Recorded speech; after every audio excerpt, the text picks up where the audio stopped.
program. Vince Flynn is the #1 New York Times bestselling author of 13 previous thrillers, including most recently Kill Shot, An American Assassin.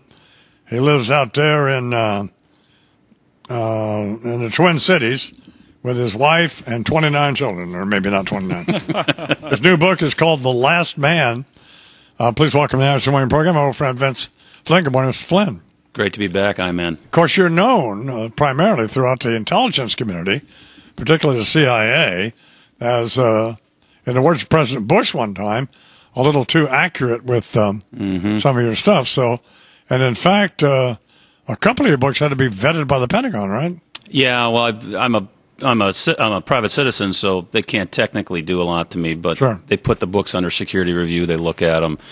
One time, Mary Matlin called me up and said, "What did you do?" I said, "What do you mean?" She said, "I got a call from Secretary Rumsfeld. He wants to know how I know you and how you know what is in this book." Yeah. I connected the dots and put something in a book that I if I had known, I wouldn't have put it in there. So it's made me a little more careful about the stuff I put in the book. I don't want to compromise our ability to gather intelligence. But, yeah, you know, this whole Petraeus thing. Right. Do you know him? I do. Oh, you do? I got a phone call from his aide de camp about 3 years ago, and I have an unlisted phone number, so it always cracks me up when these guys get a hold of it. And he said, hey, the next time you're in Washington, the general would love to sit down and have dinner. And so about a month later, I was in D.C., and we sat down, just he and I alone, for about 2 hours. And it was one of the strangest meals I've ever had in my life. Why? He's a different bird. He is, the way I would state it is, you take Stan McChrystal, for instance, and a lot of those, they're warrior generals. Yeah. And Petraeus, maybe this was just a point in his career, he was more of a political general. Oh. And I got the feel that the reason why he wanted to have dinner with me is because he was starting to network to run for public office. Right. And a lot of people in Langley were not happy when he got appointed to be CIA director because he is a green machine, Army, Pentagon type person. And what does that mean? It means the Army comes first, the Pentagon comes first, the CIA should get less money, all that stuff. And they really looked at it as almost a betrayal to what was going on to their mission. And so, and the press has kind of missed this part of the story. They're not digging into the fact that there were a lot of people at Langley that weren't thrilled with how he was running the place. And to be fair, they liked Panetta. They thought Leon Panetta did a great job. But Petraeus, you don't want to kick a guy when he's down. But Why? I am on your show, so I'm going to kick him while he's down. Okay. In the spirit of the I Man, we're going to start kicking. Yeah. He's a narcissist. Now, he's not the first four-star general to ever be a narcissist. Sure. But, this falls under one of these categories for someone like me. You can't make this stuff up fast enough. No. To think that the director of the CIA would be so reckless. And I don't know. You guys have a pretty good detector for BS and kind of weird things. I remember when she was on your show, and it'd be interesting to see if Bernie noticed it too. I thought she was a little too amorous in her descriptions of the general. Well, so do we. And the flag went up, and I'm thinking, what's going on here? That's why I asked her if he was married. At this dinner you had with him, did he try to make the sexy talk with you? No, he did not try to make the sexy talk. I think he's a heterosexual. And no, that doesn't make it. I mean, did he talk about babes or anything? Or No, not at all. Or he did not? That's what I meant. What we got into is his distinction of he didn't like the fact that my character assassinates a lot of people. Sure. And his big point is we don't do that. And I said, well, General, I beg to differ. I've heard stories that we do stuff like this. And he said, no, we don't. Not in the Army, not in the Navy. But like Benghazi, what you find out is a lot of these guys who used to be SEALs and used to be Delta Force, guess who they go to work for? The CIA. Sure. And so we got in this philosophical discussion, what is morally acceptable, or more morally acceptable, to take a former SEAL and have him shoot a guy in an alley in Istanbul, right, or to fire a Predator drone, a Hellfire missile from a Predator drone and blow up a mud hut and maybe kill the guy's whole family. And his point was, and this is his Army thinking, he said the drone is the better option because it's during a legal conflict of war. Yeah. And I failed to see the difference. And we kind of got stuck on that point and couldn't get past it. It's kind of interesting. We have a picture of his wife here.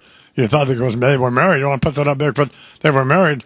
Well, no. Now that is not funny, Bigfoot. That's Geronimo. I mean, what's the matter with you?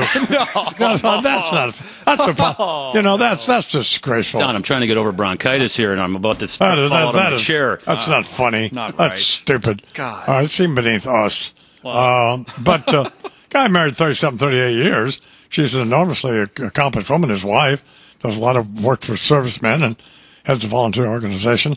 Did he strike you? Did you get any sense in talking to him that he was a guy? Because you can tell, guys can tell. Yeah. If other guys are players. I didn't get that sense that he was out there grooving it and making it happen. What I got from that night was, so I've been around President Bush a fair amount, President Clinton on just one occasion. General Petraeus traveled with a bigger entourage than those guys do. And they travel with a huge entourage. I mean, there are body people everywhere bringing him this every want and need. And I just thought, man, this guy is really, really kind of full of himself. Yeah. But he has such an impressive resume. I kind of looked the other way on it. But, I don't know, Don. At the end of the day, I just couldn't get away from the fact that I had a bad vibe. I left the table and I thought, this guy is numero uno in his mind, period. And guys like that, they tend to make up the rules as they go eventually. Yeah, when I talked to her, I didn't get a bad vibe from her. But the vibe I did get, I liked her. Yeah, she was an impressive interview. But I thought, I not enough to say anything, but it just didn't add up. I mean, they were the relationship was way too intimate just between the biographer and the subject. So. You interview a lot of biographers on your show. How many biographers look like that? Yeah. Right? Not a lot. Not very many. Not very many. Usually look like Geronimo. It's a quarter till the hour. Vince's new book is called The Last Man. It's a novel, CIA, but it features a CIA operative getting kidnapped. Yeah, it starts that way. And it starts that way. And when I wrote this, I was looking at what was going on in the landscape over in Afghanistan, and I thought, one of the hardest things to do militarily is do a tactical withdrawal, which is what we're in the middle of. We're pulling out of the country. And I started writing this before all of the green on blue violence started to occur and the murders, and it figures heavily into this book. And it's kind of a harbinger of this is not going to be easy getting out of that country. No. We have to, but it's not going to be easy. What do you think happened in Benghazi? What I think happened in Benghazi, and we all get hung up on what happened that night, and it's too bad that we can't get more details. I think what we're missing is the State Department blew this for months coming out. There's a misnomer out there that the CIA is somehow responsible for security at diplomatic missions.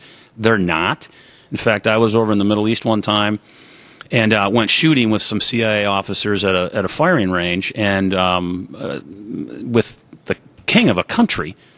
And the ambassador was upset because one of the SEALs, who was now working for the CIA, had taken his M4 weapon out of the embassy without getting the ambassador's approval. That's how hung up they get on this stuff. Yeah. So you can't blame the CIA for anything. The problem is diplomatic security. Why was he traveling to Benghazi with such a light detail? That has to be answered. Why didn't they request a fast team before to get people in there if we were so concerned? Now, the night of the incident, if the State Department hasn't put the right things in play, you can't really expect the military to spin on a dime. How good a shot are you? How did you match up with those guys? I'm an okay shot, but I was a little nervous at one point, and they handed me a heavy weapon, and it's a weird deal. You're down in this valley, and there's palaces up on the hill for all the family members. There's a big berm, and we're out about 200 yards. And I unload with this heavy machine gun, and it just starts climbing on me, and you see the puffs in the berm, and all of a sudden I go right over the berm. and there's houses up on the hill, and I'm thinking, I hope those are far enough away. I'm a decent shot. I didn't ask the question correctly about Benghazi. What do you think precipitated it? Oh, it was a planned terrorist attack. Oh, okay. They'd been scouting this guy, just like they did with the British ambassador. They'd been looking for ways to get at us. So the question is, and we talked about this after 9/11, it's ridiculous that nobody was ever fired. Nobody ever got fired after 9/11. Nobody at the FBI, nobody at the CIA. And now we're going to get through this Benghazi deal, and no one's going to get fired because they're not going to tell us who blew it, who said no when. We're not going to find out anything about it, and it's almost akin to Watergate, in my view. So, well, worse, because nobody died in Watergate. Now, so you get into this feeding frenzy with the press over something like Watergate. Now this happens, and everybody just sits back, and there's this lack of interest. Yeah, good point. The Last Man, Vince Flynn's new novel based on probably a lot of stuff you shouldn't know, and won't tell us how he got it, but it'll be a New York Times #1 bestseller. So my question is, why are you even here? I love to see you, Don. I'm a huge fan of the show. You know that. Yes, I do. And Bernie has been great on O'Reilly. Hasn't he? And he is great. It is fantastic. Him and Gutfeld, it's great. Yeah, that is good, isn't it? Yep. All right, Vince Flynn here in the I'm Smiling program. 11 minutes now till the hour.